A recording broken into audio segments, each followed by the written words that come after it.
Profe, Sí. yo tengo una duda. ¿A qué se refería que el medicamento no se absorbía? Y con eso quedé con la duda. Que algunos medicamentos, debido a sus características físico-químicas, no tienen la posibilidad de atravesar membrana y tampoco las membranas que están en el tracto gastrointestinal. Y por lo tanto, cuando tú los das por vía oral, simplemente te pasan por el tracto gastrointestinal, salen por el otro lado del aparato digestivo, pero ninguna molécula llega a la sangre. Cuando hablamos de absorción, ¿te acuerdas de las primeras clases que le hizo la profesora Karina? Ahí hablaron de la absorción, distribución, metabolismo, excreción. Bueno, uno habla de absorción cuando tú das un medicamento vía oral, por ejemplo, y este llega a la circulación sanguínea. Y eso es lo más importante. En este caso eso no ocurre, por lo tanto no hay absorción. Simplemente actúa a nivel local, a nivel tópico, pero en el intestino. ¿Ya? ¿Queda más claro ahí? Sí, profe, gracias. Ya. Bueno, cualquier cosa lo puedo preguntar después también.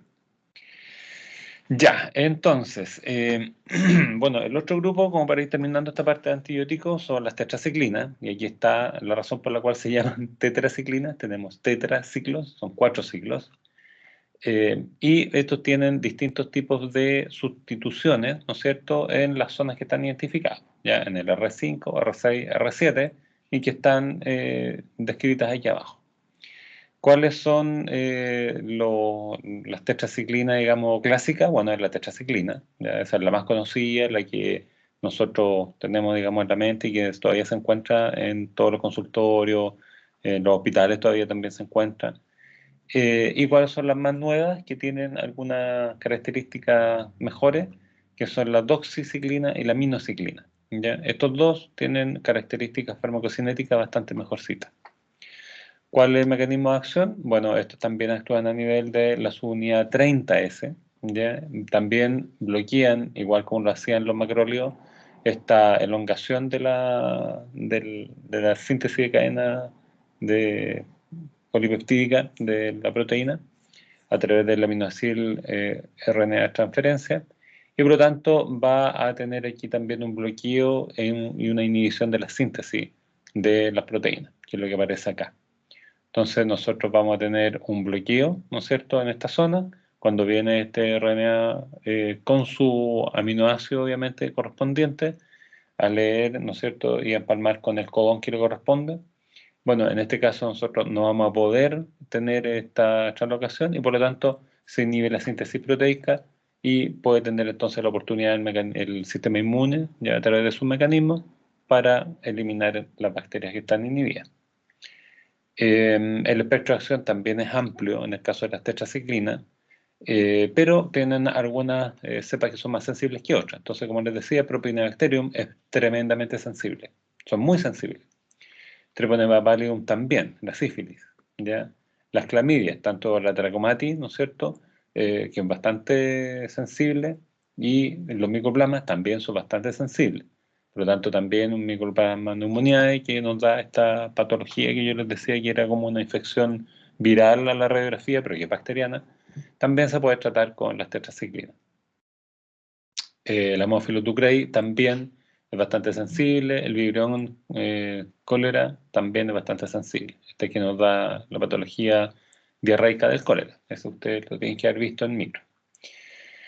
¿Cuáles son las cepas resistentes? Bueno, hay algunas que son gram positivas y también algunas gram negativas aerobias, resistentes a este tipo de antibióticos, ¿no es cierto? Y que obviamente uno debe tenerlo presente y que normalmente eso se soluciona en el laboratorio haciendo los antibiogramas. Eso es lo que más ayuda. Entonces tú en el laboratorio sacas una muestra, ¿no es cierto?, de la zona infectada, los colocas en cultivo, ¿ya? Y también pones al tiro los discos, ¿no es cierto?, con los antibióticos, y tú sabes al tiro por el halo de inhibición cuáles son los antibióticos a los que es sensible la bacteria.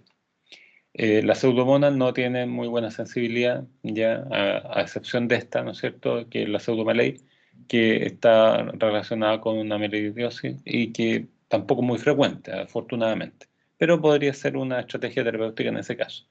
Pero lejos, ¿no es cierto?, lo que es manejo de alguna patología respiratoria y dermatológica, son, digamos, los esquemas terapéuticos más vistos.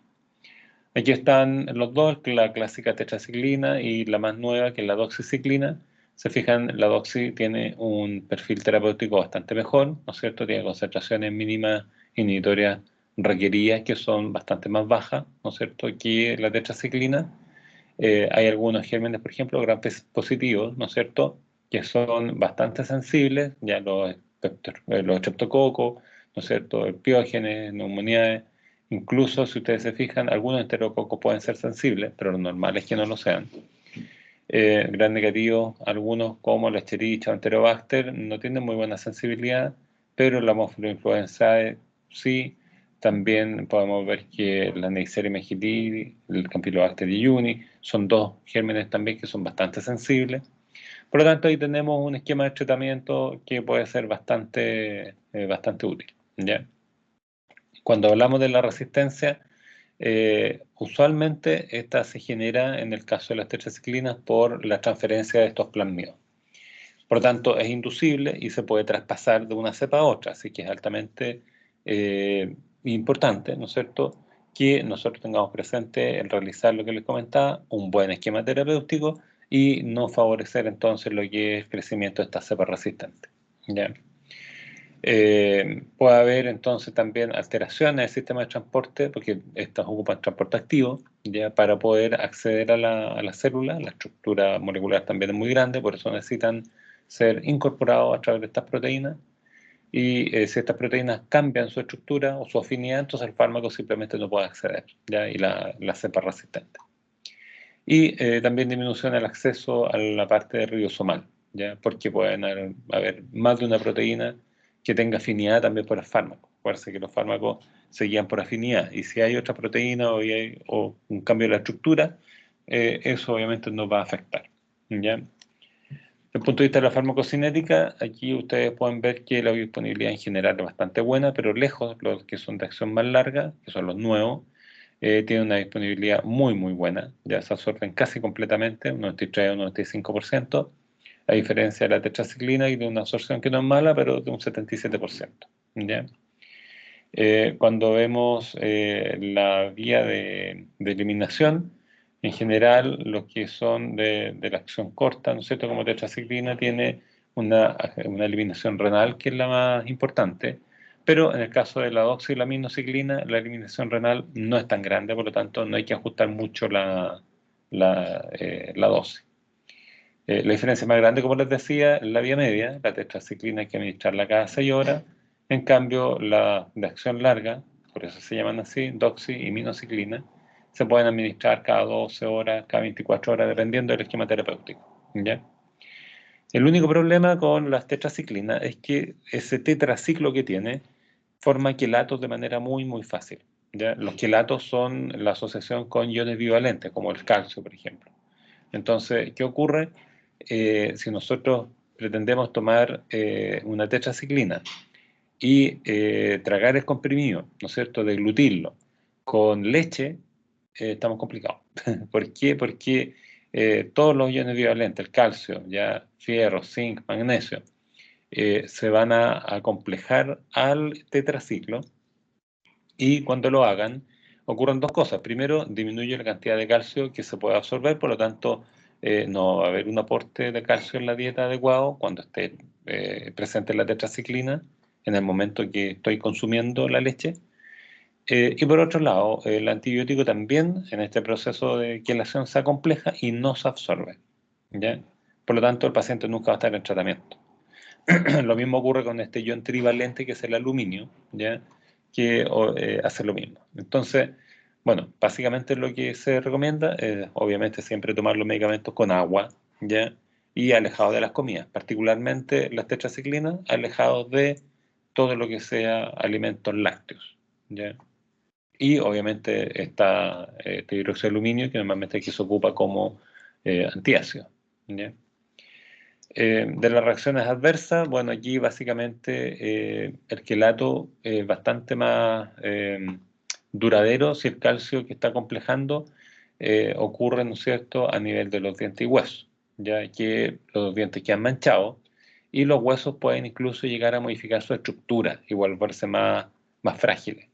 ¿Ya? Pero eso, como uno lo sabe, obviamente no se lo administras a los niños, que son los que están en crecimiento, y pueden tener entonces mayor posibilidad de que queden, ¿no es cierto?, estas moléculas dispuestas en la zona ósea o dental. ¿Ya? A nivel renal pueden inducir un efecto antianabólico, se llama, que en el fondo incremento en nitrógeno, y en personas normales esto la verdad es que no trae muchas complicaciones, pero una persona que tenga una insuficiencia renal, esta sobrecarga nitrógena puede complicar.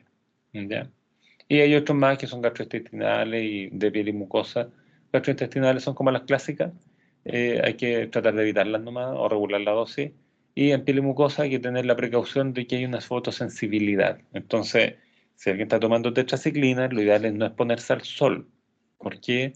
Porque si uno se demora media hora en tener, o una hora en tener una afección, ¿no es cierto?, de la piel, ¿no es cierto?, por la incidencia del sol, que uno termina un poco quemado, esto puede ser que en 5 o 10 minutos tengas una quemadura de sol muy grave, ¿ya? Inducido por la presencia de estas moléculas en la piel.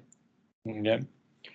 Hay una reacción bien particular con estos fármacos, ya que cuando se vencen las tetraciclinas, dan como producto, ¿no es cierto?, algunas moléculas como una epitetraciclina o la nidrotetraciclina, que básicamente van a tener cierto grado de agresión en contra del riñón, ¿ya? Y van a generar un cuadro que cursa con poliuria, polidipsia, glucosuria, aminoaciduria, o sea, la eliminación ya y poca regulación de muchos tipos de compuestos químicos y que obviamente van a descompensar al paciente.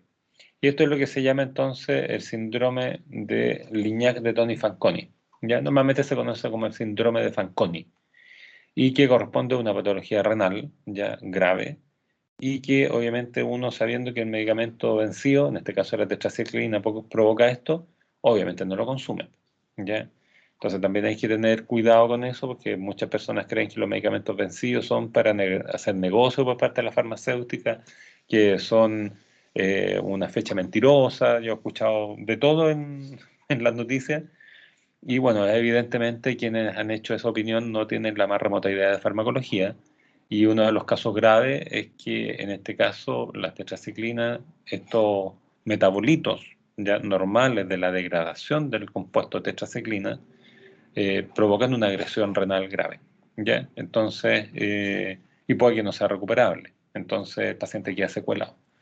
Así que muy simple, respetar la fecha de caducidad de los fármacos y particularmente con esto es lo más recomendable. ¿Dónde se ocupa? Bueno, infecciones por clamidia, como ya le había dicho, también en la enfermedad inflamatoria pélvica, uretritis la inespecífica, ya por la clamidia Trachomatis, ya también en el cólera. Bueno, en general ya habíamos tratado de acuerdo a los agentes causales, cuáles eran los tipos de primera elección, todos estos que están acá. También se puede ocupar como alternativa en el acné, ¿no es cierto?, en el anthrax, Treponema pallidum, pero hay otros medicamentos mejores para el manejo de la sífilis, y eso incluye la penicilina. ¿Ya? Aquí aparece, si ustedes se fijan, las dosis, ya como yo le había dicho, la tetraciclina cada 6 horas, lo cual no ayuda mucho al tratamiento, y en cambio la doxylaminoxiclina se puede administrar mínimo cada 12 horas, ¿ya? En algunos casos cada 24, pero son bien particulares. ¿Ya?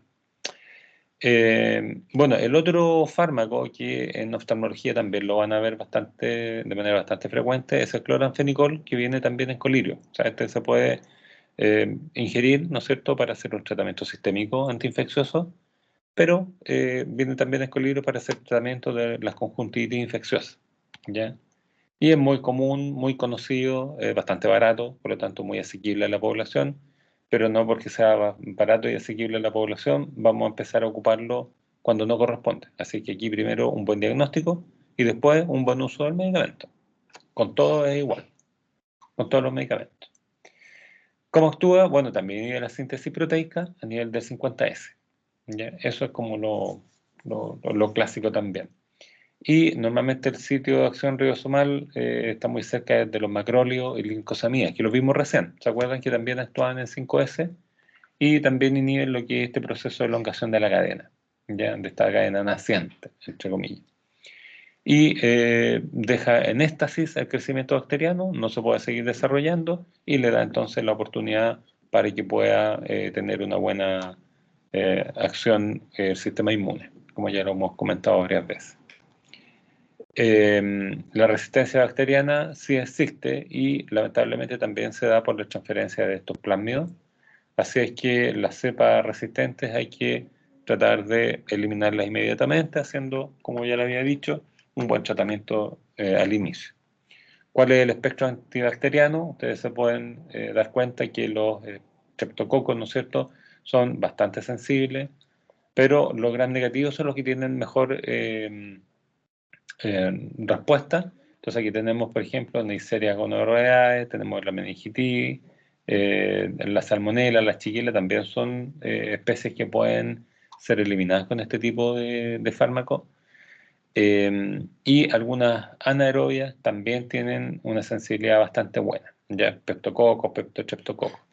Entonces, básicamente, nosotros vamos a poder ocuparlo para hacer el tratamiento de algunas patologías infecciosas oculares, intestinales, ¿no es cierto? E incluso algunas de tipo oral, ya sobre todo por este tema de los peptococos o peptostreptococos, ¿ya? Eso es como el espectro más general que tiene el cloranfenicol. Los efectos adversos, bueno, básicamente tenemos dos grandes grupos de efectos adversos que son dosis dependientes y obviamente eso lo podemos prever dosificando bien nomás, ¿ya?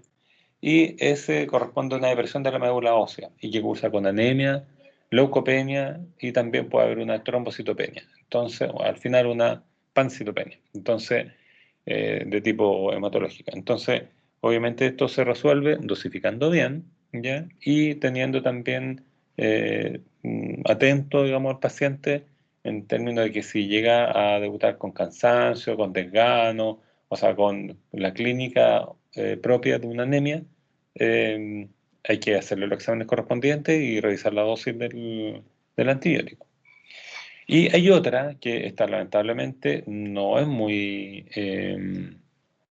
previsible, que es dosis independiente, y se da una anemia plástica. Aquí se genera una reacción de destrucción, ¿no es cierto?, de la célula precursora de la síntesis del glóbulo rojo, y puede ocurrir efectivamente una anemia que tiene difícil recuperación y que, como es dosis independiente, o sea, hay un factor genético por medio, nos va a complicar, ¿ya?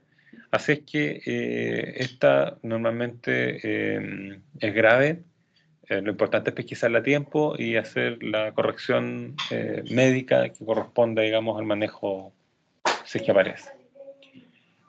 Hay otro tipo de patología, ya que también puede ser inducida por una relación dosis dependiente y que está bastante bien tipificado que cuando tenemos niveles séricos superiores a 100 microgramos por ml, vamos a tener la aparición de un síndrome que se llama síndrome niño gris, ¿ya? Este corresponde básicamente a una alteración de tipo metabólico. El niño normalmente se da en niños, ¿ya? El niño aparece, ¿no es cierto?, en poco tiempo, en 24 horas, con una clínica con vómito, respiración irregular, no tiene apetito, tiene un periodo cianótico eventualmente, una dilatación abdominal muy importante. Y después de las 24 horas, si se fijan, esto no es muy orientador clínicamente hablando, pero después de las 24 horas el niño está con flacidez, la piel adquiere un color gris, ya por eso se llama síndrome del niño gris, adquiere un color grisáceo y se caracteriza por hipotermia. Y si no se maneja a tiempo, el paciente puede fallecer. Por lo tanto, también si se va a ocupar en niños, obviamente regular y definir bien la dosis, ¿ya? Y eso se calcula de acuerdo al peso del niño. Afortunadamente, el cloranfenicol ya desde hace mucho tiempo, desde el punto de vista sistémico, se deja exclusivamente para el manejo de la fiebre tifoidea.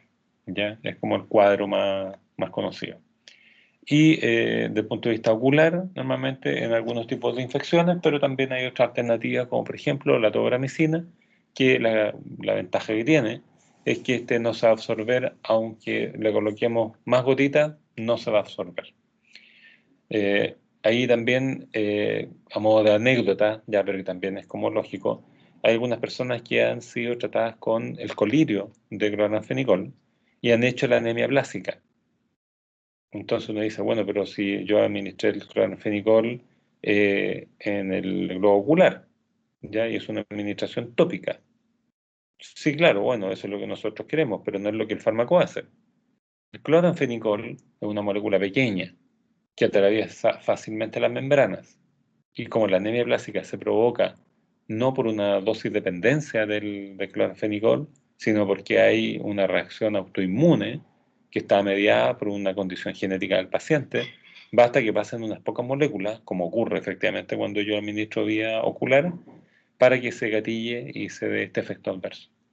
Entonces también hay que tener la precaución del uso de cloranfenicol y por eso la mayor parte de los clínicos está prefiriendo los aminoglucósidos como uso, ¿no es cierto?, antibiótico tópico oftalmológico. ¿Ya? Eso también recuérdenlo bien porque se los voy a preguntar. Ya, en este caso, bueno, ahí aparecen otro tipo de indicaciones, pero no vale mucho la pena que los ahondemos. Con eso ya estaríamos terminando la parte de los antibióticos, ¿ya? Y vamos a terminar la clase de hoy día con los fármacos de tipo